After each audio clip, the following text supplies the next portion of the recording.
నిద్రలో వీర్యం కారిపోతుంది అని చాలామంది చెప్తారు. అది నార్మలా? అసలు ఈ వీర్యం ఏంటి? ఈ వీర్యం బయటికి రావాలనా? కంపల్సరీయా? రాకపోతే హెల్తీగా ఉండొచ్చా? రాకపోయిన వాళ్ళు అంటే వీర్యం ఎళ్ళలేదంటే వాళ్ళు హ్యాపీయా? వాళ్ళు అంటే హెల్తీయా అన్నట్టు దాని గురించి ఏదైనా అపోహలున్నాయి లేకపోతే ఏదైనా డిసీజ్ కండిషనా దాని గురించి మాట్లాడదాము.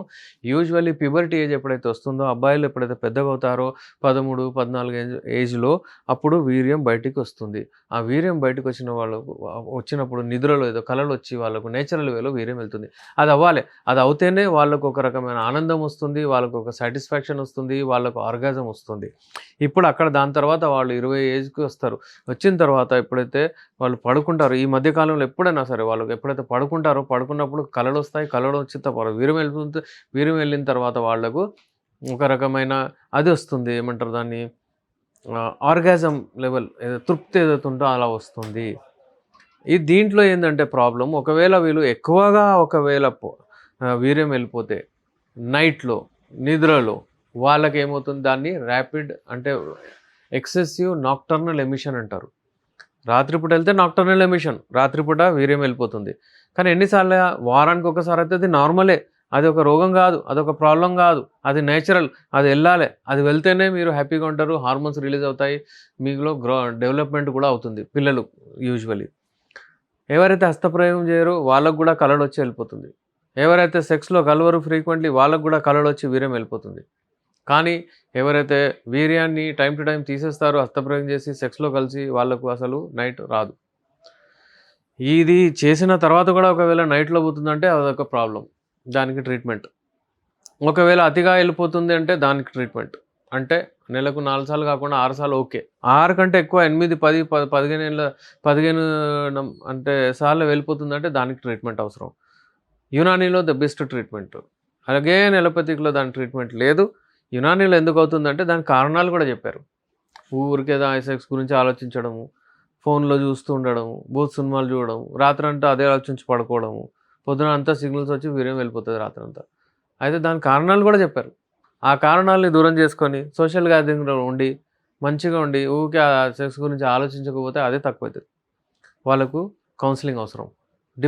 డిప్రెషన్‌లో వెళ్తారు చాలామంది వాళ్ళకి బయటికి తీసుకొస్తాం.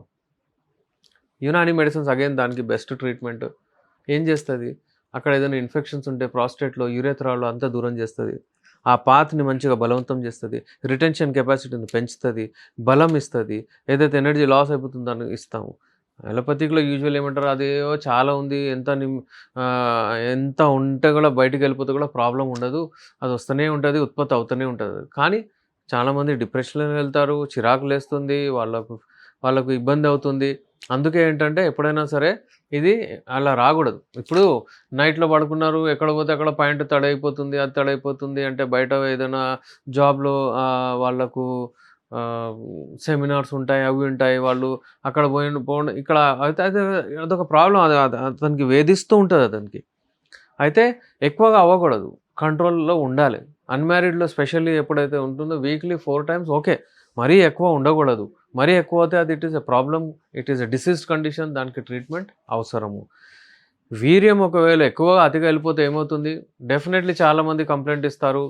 యునానీలో ఉంది గూడా నడుములో నొప్పి రావడము, చెమటలు రావడము, వీక్‌నెస్ అయిపోవడం, బక్కగవ్వడము, గ్రోయింగ్ స్పెషల్లీ అబ్బాయిలు ఏవైతే అడల్టరీ ఏజెస్ అయితే ఉంటుందో వాళ్ళది అడోలెసెన్స్ ఏజ్ అంటారు. ఎప్పుడైతే వాళ్ళు గ్రో అవుతారో, ఆ సమయంలో వాళ్ళకి చాలా ఇబ్బందవుతది. కాన్సంట్రేషన్ లెవెల్స్ స్టడీస్‌లో ఉండవు, చదవరు, డిస్టర్బ్డ్ ఉంటారు, ఒంటరిగా ఉంటారు, సోషల్ గ్యాదరింగ్‌లో రారు. అదే చించుకుంటూ కూర్చుంటారు. నాకేమైపోయిందో అన్నట్టు. దురదృష్టంగా అబ్బాయిలకు ఎప్పుడు చెప్పరు. "నువ్వు పెద్దగా అయిపోయావురా బాబు! నీకు వీర్యం వెళ్ళింది" వాళ్ళు చెప్పుకోరు. అబ్బాయి చెప్పడు, వాళ్ళ తండ్రి అడగడు, అసలు కాదు. అమ్మాయిలు అది చేస్తారు అంతా. దావత్ చేస్తారు. వాళ్ళ ఏందంటే అమ్మాయి పెద్దగా అయిపోయిందని. అయితే అబ్బాయిలకేం లేదు. నేనేమంటానంటే చెప్పుకోవాలి. నా వీడియోస్ వచ్చిన తర్వాత నేను గర్వంగా చెప్పుకోగలుగుతున్నారు. వాళ్ళు డిస్కస్ చేస్తారు, వస్తారు. ఫాదర్ సన్‌ని తీసుకొస్తాడు. ఆహ్, కొడుకు వాళ్ళ ఫాదర్‌తో వచ్చి అన్ని ప్రాబ్లమ్స్ ముంగటే చెప్తున్నాడు. ఇది నేచురల్ అందరికయ్యే ప్రాబ్లమ్స్. ఎందుకు చెప్పుకోకూడదు? మనం కళ్ళకేదైనా ప్రాబ్లమ్ ఉంది, అక్కడి నుంచి వాటర్ పోతుంది అంటే మనం చెప్పుకుంటాం. అరే సార్ అన్నెసెసరీ నా కళ్ళ నుంచి వాటర్ పోతుంది. అలాగే ఆ అంగం దగ్గర నుంచి కూడా మాకు వాటర్ పోతుంది అంటే అక్కడ ట్రీట్మెంట్ అయిపోతుంది కదా! అంటే నీళ్ళలాగా వీర్యం వెళ్ళిపోతుందంటే అక్కడ ట్రీట్మెంట్ అవుతది కదా! ఎందుకు చెప్పుకోరు. సిగ్గు ఎందుకు పడతారు? సిగ్గు పడొద్దు. ఎవరికైనా రావచ్చు problems. Unani medicines best medicines. Unani medicines without side effect. Unani medicines వాడితే మీకు సింగిల్ సైడ్ ఎఫెక్ట్ కూడా ఉండదు. ఈ యునాని మెడిసిన్స్‌తో మీ వీర్యాన్ని చిక్కగా చేసి మీ ఫ్లోని ఆపుతాము. అలాగే మీకు మీ బ్లాడరు, మీ కిడ్నీస్, మీ యురేథ్రా, మీ ప్రాస్టేట్ అక్కడ ఏది చిన్న ఇన్ఫెక్షన్ ఉన్నా దూరం చేసుకుంటూ దాన్ని కంప్లీట్ ట్రీట్మెంట్ చేస్తాం. పల్లెటూరులో ఉన్నవాళ్ళు, విదేశాల్లో ఉన్నవాళ్ళు మీరు ఆర్డర్ ఇచ్చి మీ మెడిసిన్స్ కూడా తెప్పించుకోవచ్చు. అపాయింట్మెంట్ తీసుకొని క్లినిక్‌లో వచ్చి చూయించుకోవచ్చు. నేను మీ డాక్టర్ ఎస్. రెహమాన్ ఎండి యునాని నాంపల్లి హైదరాబాద్ నుంచి.